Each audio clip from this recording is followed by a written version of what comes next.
কোন থেকে নানুর যে ছবি আমরা দেখতে পাচ্ছি, এক সপ্তাহে দ্বিতীয়বার নানুরে ফের শাসকতন্ত্র। এরকম করা উচিত রে, গ্রামে বাস করতে রে।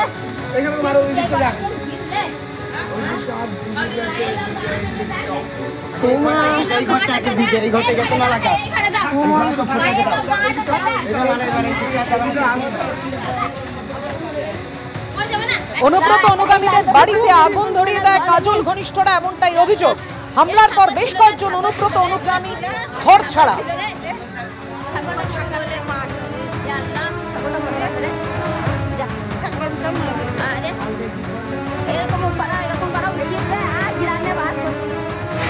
জি কোম্পানির নাম করে কৃষ্ণেন্দু নারায়ণ চৌধুরীকে খুনের হুমকি, একজনকে গ্রেপ্তার করেছে পুলিশ।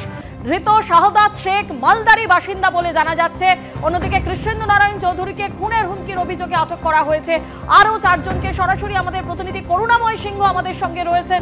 করুণাময়, এই ঘটনায় পুলিশ একজনকে গ্রেপ্তার করেছে এবং 4 জনকে আটক করেছে, কিন্তু জি কোম্পানির নাম করে সেক্ষেত্রে কৃষ্ণেন্দু নারায়ণ চৌধুরীকেই টার্গেট কেন করা হলো, পুলিশ কি বলছে?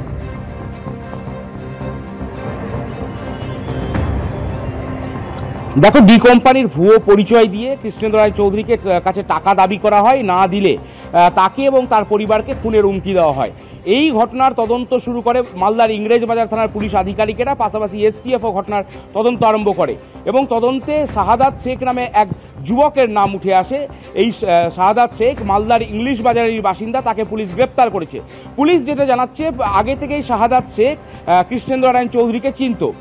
যেটা পুলিশ সূত্রে দাবি যে শাহাদাত শেখ জমি ব্যবসার সাথে যুক্ত এবং এই ব্যবসায় ব্যাপক লোকসানের সম্মুখীন হয়েছে শাহাদাত, এবং সেই কারণে দ্রুত অর্থ উপার্জনের জন্য এই পন্থা অবলম্বন করে, অর্থাৎ কৃষ্ণেন্দু নারায়ণ চৌধুরীকে ডি কোম্পানির নামে ভয় দেখিয়ে টাকা হাতানোর ছক ছিল শাহাদাতের। এবং আরেকটা বিষয় যেটা পুলিশ আধিকারিকরা কনফার্ম করার চেষ্টা করছেন, সেটা হচ্ছে যে ফোন ব্যবহার করা হয়েছিল, সেই ফোন কোথায় কেনা হয়েছিল, কে সরবরাহ করেছিল, এবং যে সিম কার্ড, যে নাম্বার থেকে ফোন করা হয়েছে, সেই সিম কার্ড কোথা থেকে পেয়েছিল এই শাহাদাত, সেই বিষয়টি কনফার্ম করার চেষ্টা করছেন আধিকারিকেরা। এরই পাশাপাশি কিন্তু আরও 4 জনকে আটক করা হয়েছে, তার মধ্যে একজনকে বিহার থেকে আটক করা হয়েছে। কিন্তু এই যে বিহার থেকে যাকে আটক করা হয়েছে, সে বাংলার না বিহারের বাসিন্দা, সেই বিষয়ে পুলিশ এখনো পরিষ্কারভাবে জানায়নি। কিন্তু এই ঘটনার পর নিঃসন্দেহে কৃষ্ণেন্দু নারায়ণ চৌধুরীর নিরাপত্তা ব্যবস্থা বাড়ানো হয়েছে। এর আগে কৃষ্ণেন্দু নারায়ণ চৌধুরী 3 জন পুলিশি নিরাপত্তা পেতেন, এখন কিন্তু তার নিরাপত্তা রক্ষীর সংখ্যা 6 জন করে দেওয়া হয়েছে এবং তার মধ্যে একজন অ্যাসিস্ট্যান্ট সাব ইন্সপেক্টর পদমর্যাদার অফিসারও রয়েছেন। পুরো ঘটনা নিয়ে পুলিশ তদন্ত করছে এবং এই ঘটনার সাথে আর কারা জড়িত রয়েছে সেই বিষয়টাও তদন্তকারী আধিকারিকরা খতিয়ে দেখছেন। সাইবার বিশেষজ্ঞদেরও পরামর্শ নেওয়া হচ্ছে। আরেকটা বিষয় যেটা জানা যাচ্ছে যে এই শাহাদাত শেখ, সে কৃষ্ণেন্দু নারায়ণ চৌধুরীকে হুমকি দেওয়ার জন্য কলকাতায় যায়। সেখান থেকে মেসেজ করা হয় বৃহস্পতিবার এবং তারপর শুক্রবার সকালে কৃষ্ণেন্দু নারায়ণ চৌধুরীকে ফোন করে হুমকি দেওয়া হয় এবং তারপর সে কলকাতা থেকে মালদায় ফিরে আসে। এরপরেই কিন্তু তাকে গ্রেপ্তার করা হয়েছে।